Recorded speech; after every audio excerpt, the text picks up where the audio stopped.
isu politik, Mas Yontri. Mas, ini kita kan sekarang juga sulit ya untuk mengecek perolehan suara karena sistem Sirekap sudah di tabulasinya, grafiknya kita sudah nggak bisa lihat. Sampai ingin update sedikit, Mas Andi, perolehan P3 sampai hari ini mungkin sudah update udah lebih dari 4% atau berapa persen ya? Sudah kami lakukan tabulasi secara manual dan itu telah dilakukan 2 minggu terakhir, dan alhamdulillah berdasarkan data yang kita miliki P3 sudah melampaui ambang batas 4%.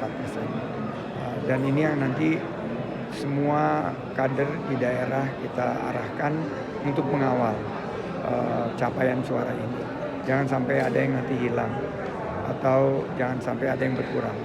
Sehingga capaian 4% ini akan memastikan kita nanti akan berkontribusi, akan tetap memberikan manfaat kepada masyarakat dengan hadirnya P3 di DPR RI. Salah satu yang menjadi pertanyaan publik juga hari ini soal sikap P3 adalah terkait hak angket, Mas Andi. Ini kemarin disampaikan belum oleh Pak Amir Uskara, belum ada pengajuan hak angket. Tapi kemarin Mas Hasto dari PDIP mengatakan dari P3 sebenarnya sudah firm bahwa mendukung hak angket juga. Kalau setahu Mas Andi seperti apa, Mas? Sepengetahuan saya di rapat terakhir yang dipimpin oleh Pak PLT Ketum, bahwa diminta kepada semua kader menyerahkan posisi dan keputusan akhir P3 itu kepada pimpinan, kepada PLT Ketum yang akan menyampaikan. Dan kita diminta tidak memberikan komentar, nanti takut menjadi deviasi atau mispersepsi.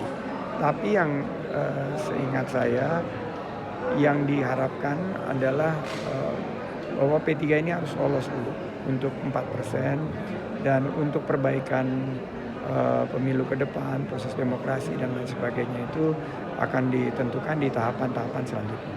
Tapi kan kalau partai-partai lain itu sudah mulai menggulirkan tanda tangan begitu ya kalau di fraksi di DPR. Tapi kalau di P3 sendiri sudah seperti atau sejauh apa sih pembicaraannya? Ada info juga bahwa ada pertemuan juga dengan Pak Mardiono dengan mengumpulkan beberapa orang begitu untuk bisa memastikan bahwa P3 ini yang tadi Mas Andi bilang jangan komentar dulu, ini artinya wait and see dulu, tapi wait and see-nya sampai kapan, Mas?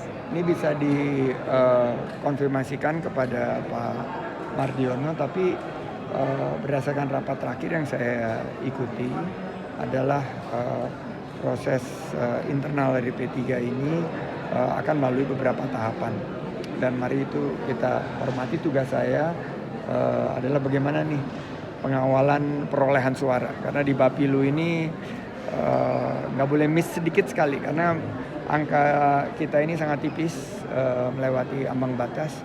Kalau kita tidak betul-betul kawal, kita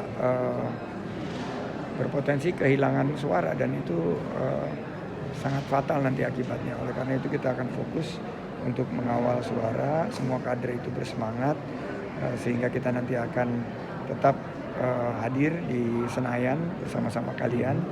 Tapi untuk mengenai hak angket itu proses politik yang nanti akan dikomentari oleh para pimpinan. Mas Andi, kita tahu